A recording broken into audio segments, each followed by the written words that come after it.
Este es el podcast de la Peña Docente Leprosa. Isaac Newell y Ana Margarita Jockinson, del proyecto pedagógico progresista a la identidad popular del club.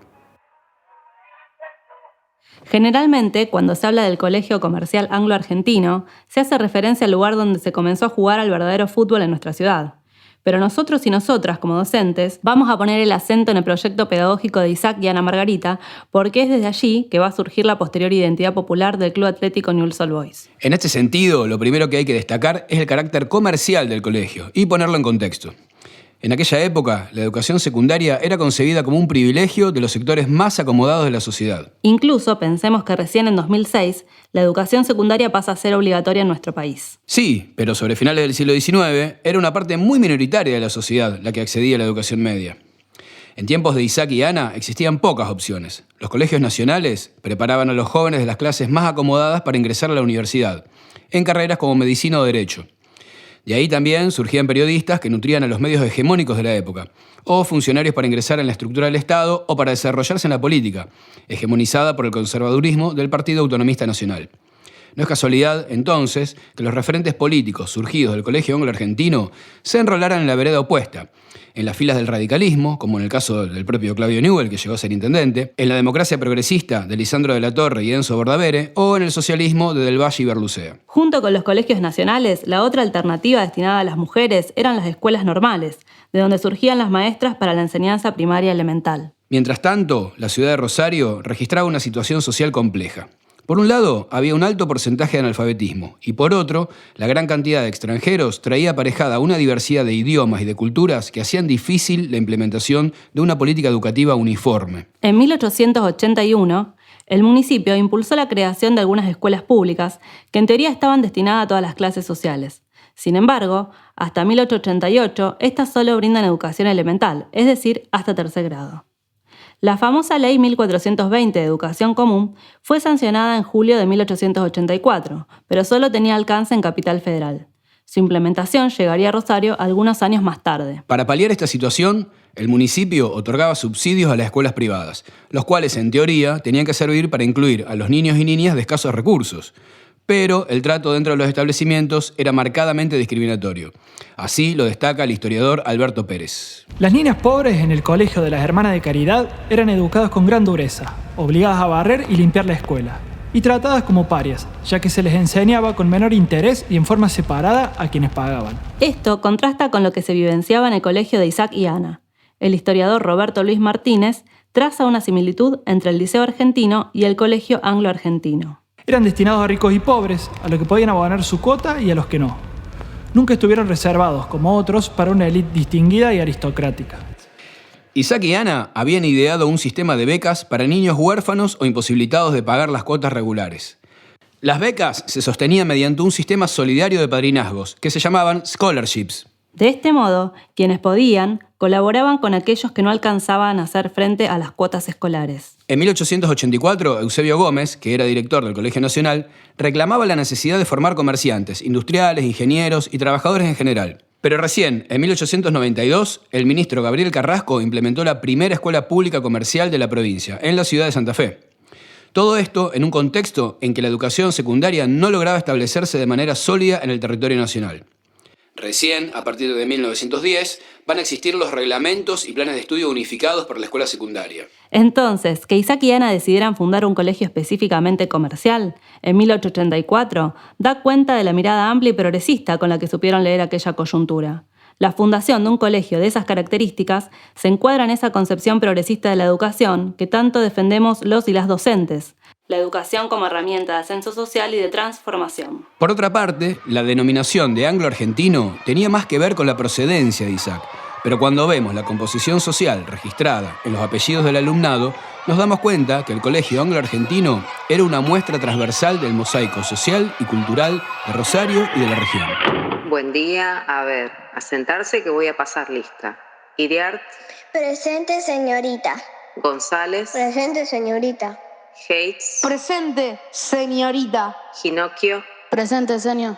Viale. Presente, señorita. McMaster. Presente, señorita. Barcelone. Presente, señorita. De ahí ya se puede derivar una primera conclusión. Mientras en Buenos Aires, el viejo y glorioso alumni de Watson Hutton fue una estrella fugaz en la historia del fútbol argentino, Newell se afirma con una pasión de arraigo popular que perdura hasta nuestros días. Es que ya desde mucho antes, Isaac y Ana habían puesto en marcha ese modelo de amplitud cultural, cuando eran directores en el San Bartolomé.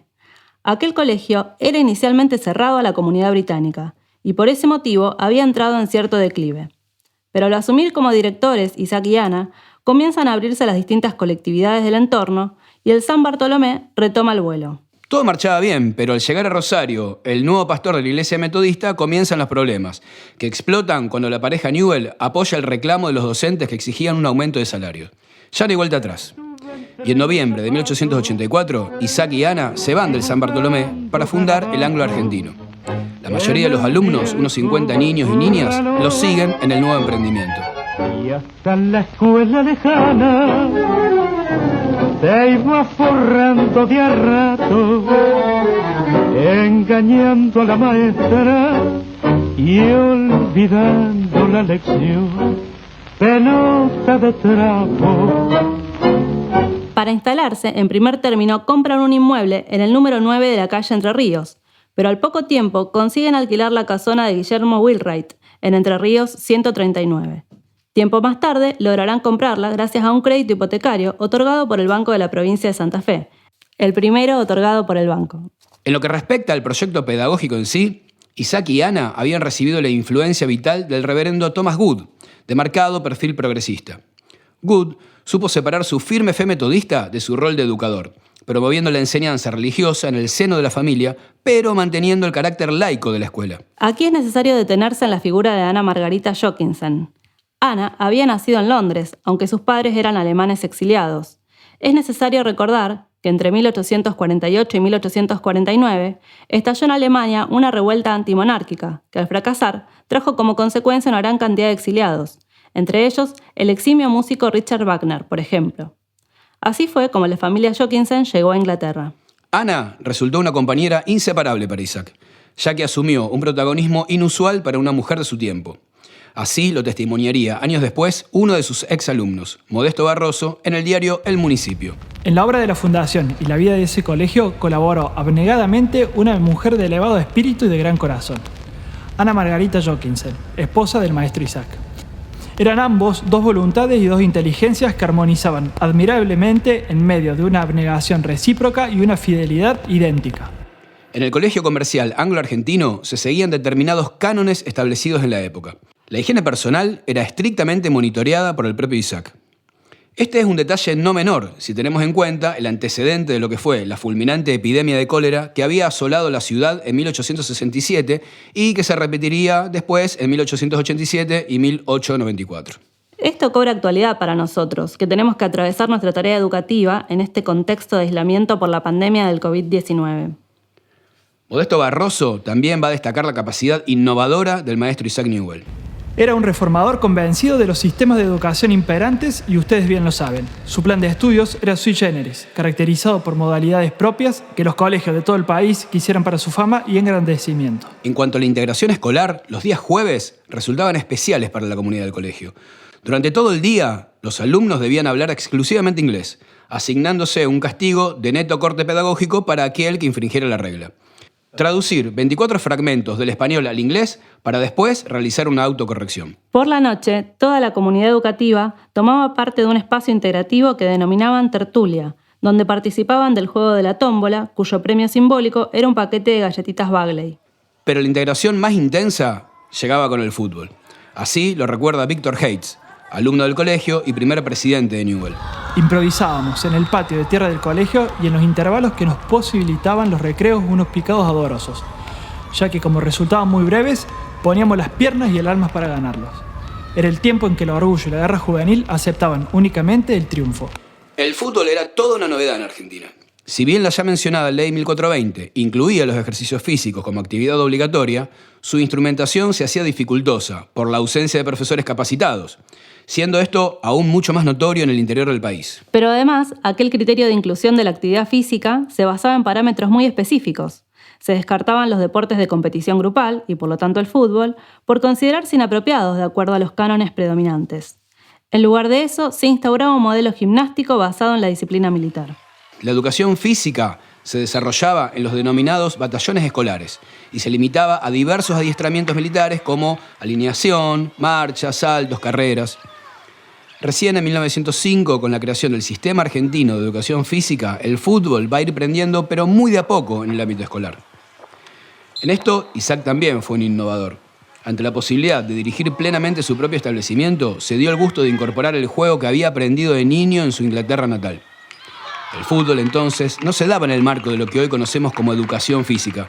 Al igual que en Inglaterra, en el colegio de Isaac y Ana, el fútbol era una herramienta pedagógica, tendiente a contener y a integrar a los alumnos. La intención era fomentar la disciplina y el compañerismo.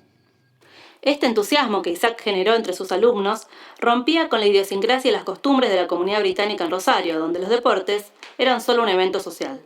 Las instituciones deportivas inglesas que se constituyeron en Buenos Aires y en Rosario a partir de 1867 practicaban principalmente el tradicional cricket. El fútbol resultaba una rareza y era visto solo como un pasatiempo escolar. Además, técnicamente era un híbrido más cercano al rugby, con reglas poco claras. A medida que se fue incorporando en esos clubes británicos, se practicó de manera intermitente, por lo general los días feriados y sin continuidad ni rutina alguna. Eso explica también la superioridad notoria que mostraron los equipos del Colegio Anglo Argentino cada vez que se enfrentaron en partidos amistosos antes de la fundación de la primera liga oficial. Esta superioridad se trasladó después al club, que ganó los primeros clásicos y los primeros campeonatos oficiales casi sin despeinarse. Pero eso ya es otra historia.